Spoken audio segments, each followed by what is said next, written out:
Assalamualaikum warahmatullahi wabarakatuh. Selamat pagi, tetap semangat untuk hari ini dan seterusnya.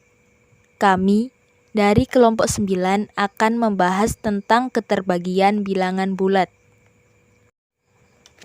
Sebelum itu, izinkan saya memperkenalkan nama-nama anggota dari kelompok 9.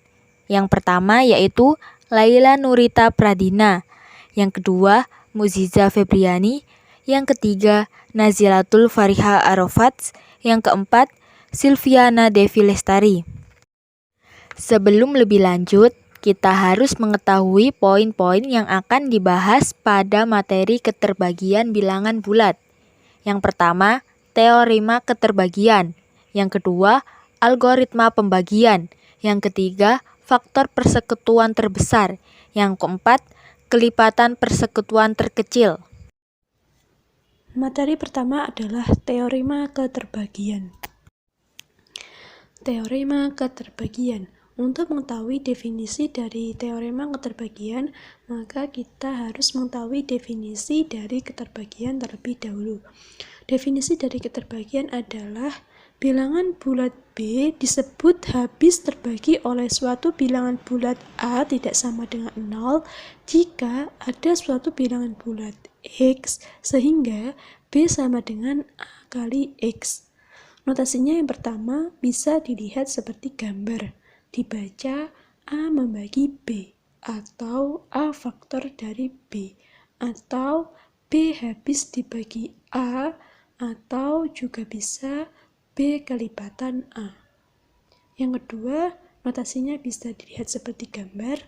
Dibaca A tidak membagi B, maka A bukan faktor dari B, atau B tidak habis dibagi A, atau juga bisa B bukan kelipatan A.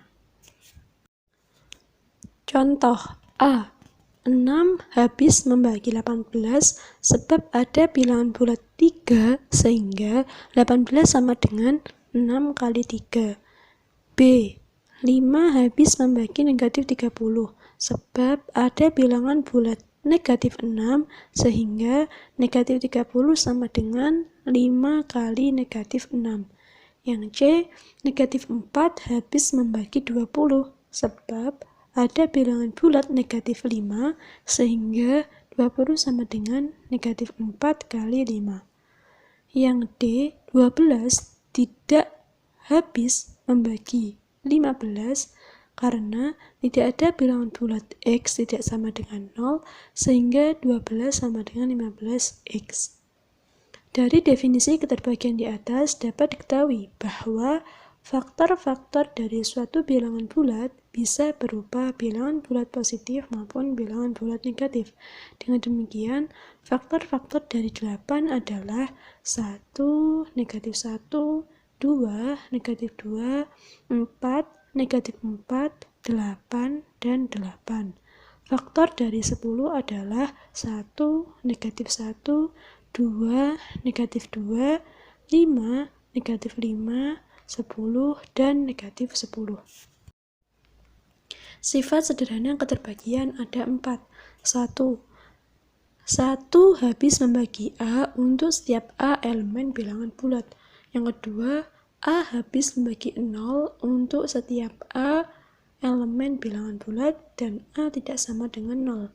Yang ketiga, A habis membagi A untuk setiap A anggota atau elemen bilangan bulat dan A tidak sama dengan 0. Yang keempat, jika A habis membagi B, maka kemungkinan hubungan antara A dan B adalah A kurang dari B atau A sama dengan B atau A lebih besar dari B. Definisi teorema keterbagian. Teorema keterbagian adalah sebuah pernyataan keterbagian yang bisa dibuktikan kebenarannya dengan berlandaskan pada asumsi yang telah disetujui secara mutlak. Contoh teorema keterbagian. 1. Teorema 1. Jika A dan B elemen bilangan bulat dan A membagi B, maka A membagi B kali R untuk semua R elemen bilangan bulat. Bukti, Diketahui bahwa A membagi B, maka menurut definisi keterbagian ada suatu X elemen bilangan bulat sehingga B sama dengan A kali X. B sama dengan A kali X, berarti B kali R sama dengan A kali X kali R. Atau juga bisa ditulis dengan B kali R sama dengan A kali buka kurung X kali R tutup kurung. Dengan X kali R elemen bilangan bulat. Hal itu dikarenakan karena X anggota bilangan bulat dan R anggota bilangan bulat.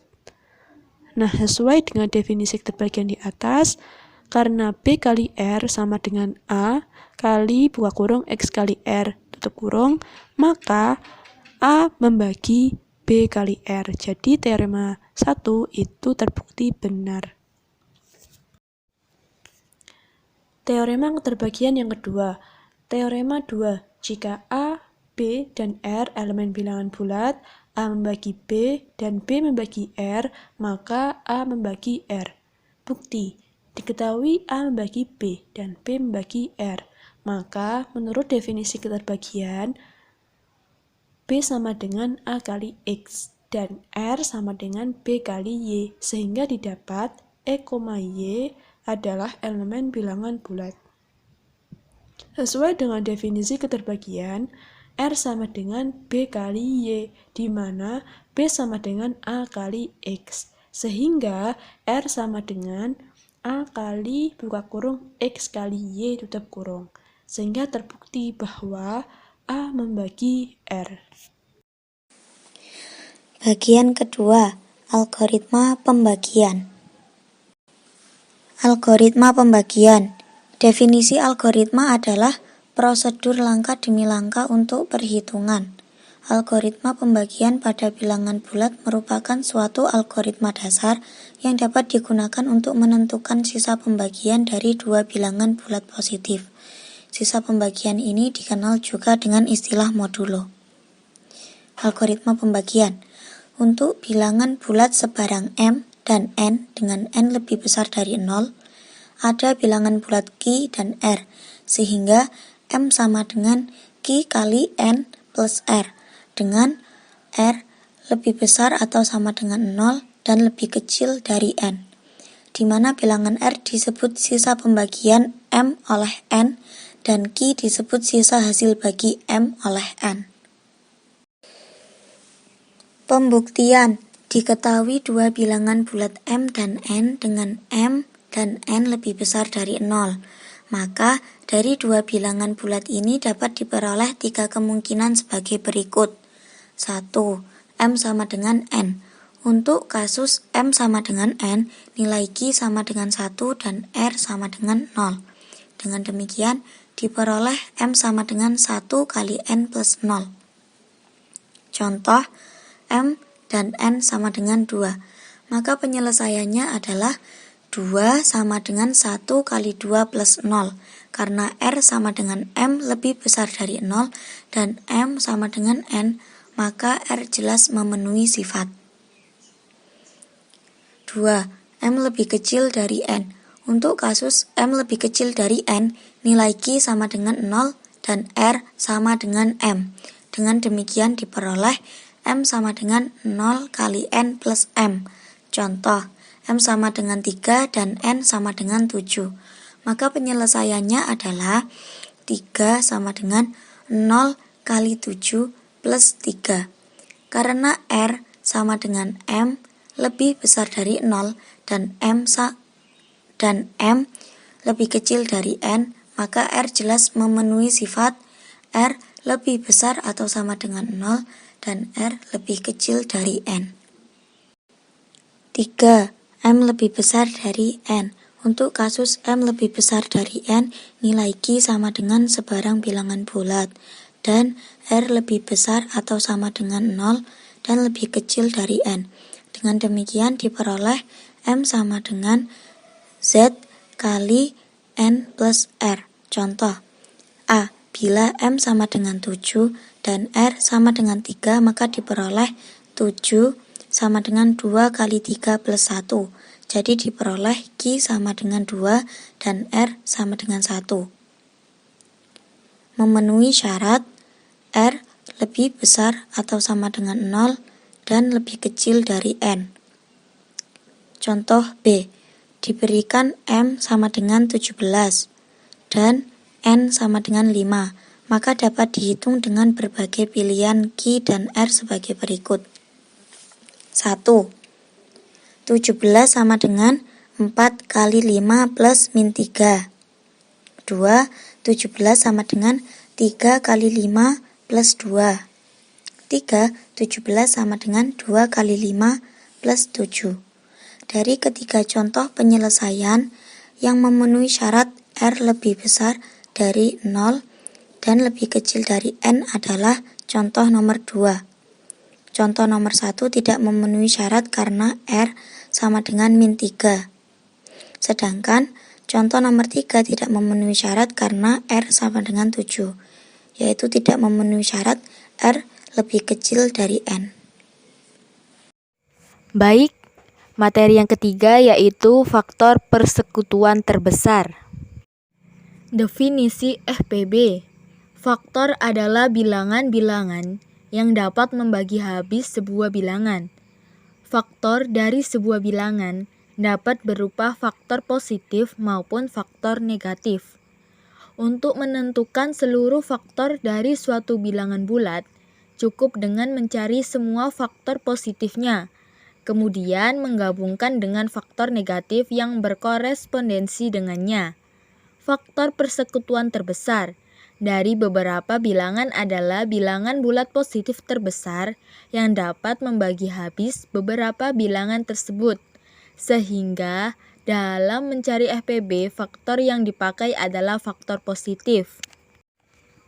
Teorema, jika buka kurung A B tutup kurung sama dengan D, yaitu D FPB untuk A dan B berlaku D membagi A dan D membagi B. Jika ada C yang membagi A dan B, maka C kurang dari D. Dalam hal ini dapat dinyatakan bahwa FPB A, B sama dengan D. Cara menentukan FPB dari dua bilangan. Cara yang pertama yaitu menentukan FPB dengan mencari semua faktor, kemudian mencari faktor bersama yang paling besar. Cara yang kedua yaitu mencari FPB dari beberapa bilangan melalui faktorisasi prima. Baik, cara yang pertama yaitu menentukan FPB dengan mencari semua faktor, kemudian mencari faktor bersama yang paling besar. Contohnya, menentukan FPB dari 45 dan 36.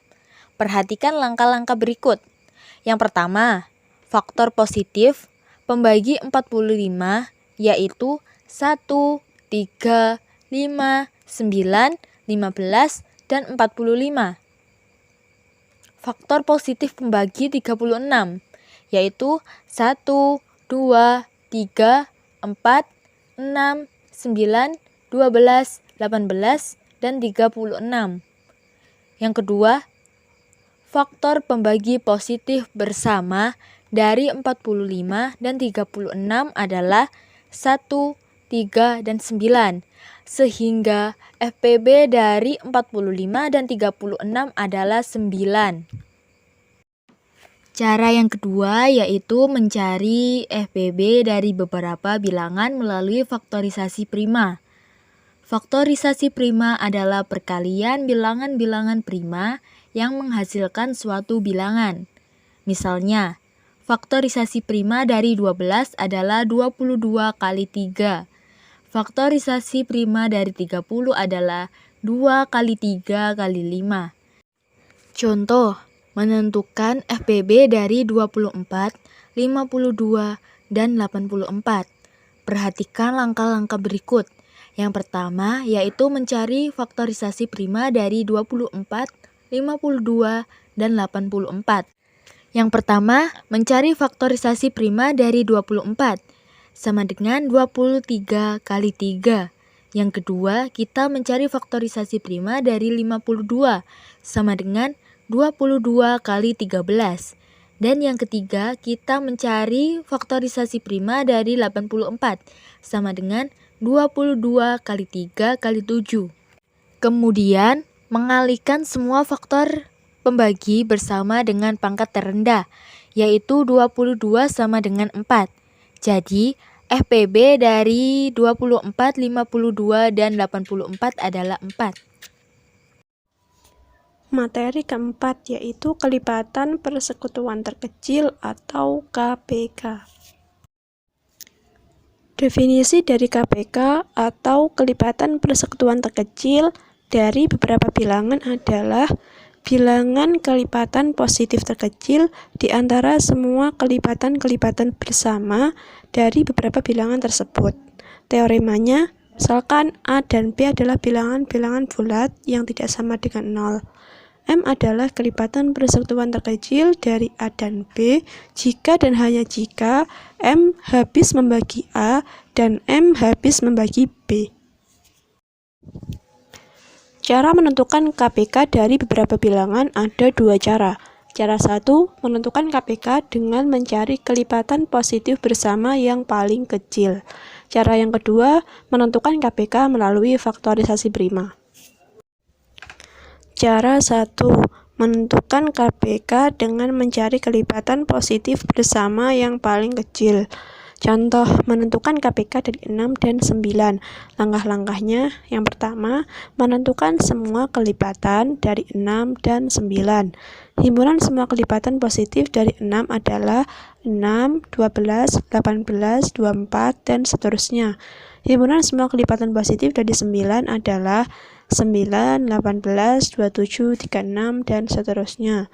Langkah yang kedua, menentukan himpunan kelipatan positif bersama dari 6 dan 9 dengan cara mencari irisan dari himpunan semua kelipatan positif dari 6 dan himpunan semua kelipatan positif dari 9, yaitu 18, 36, 54, 72, dan seterusnya. Langkah yang ketiga, menentukan kelipatan positif bersama yang paling kecil, yaitu 18. Jadi, KPK dari 6 dan 9 adalah 18. Cara 2. Menentukan KPK melalui faktorisasi prima. Contoh, menentukan KPK dari 30 dan 40. Langkah-langkahnya yang pertama, menentukan faktorisasi prima dari 30 dan 40 terlebih dahulu. Faktorisasi prima dari 30 adalah 2 kali 3 kali 5. Faktorisasi prima dari 40 adalah 2 pangkat 3 kali 5. Langkah yang kedua, mengalihkan faktor bersama dari 40 dan 30 yang berpangkat tinggi, yaitu 2 pangkat 3 dikali 5. Dengan angka yang tidak memiliki faktor yang sama. Maksudnya, mengalihkan faktor bersama dari 30 dan 40 yang berpangkat tinggi, yaitu 2 pangkat 3 dikali 5, lalu dikalikan dengan angka yang merupakan bukan faktor yang sama dari 30 dan 40, yaitu 3. Jadi, KPK dari 30 dan 40 adalah 2 pangkat 3 dikali 5 dikali 3, sama dengan 120. Cukup sekian presentasi dari kelompok kami. Semoga bisa bermanfaat bagi kita semua. Kami akhiri. Wassalamualaikum warahmatullahi wabarakatuh.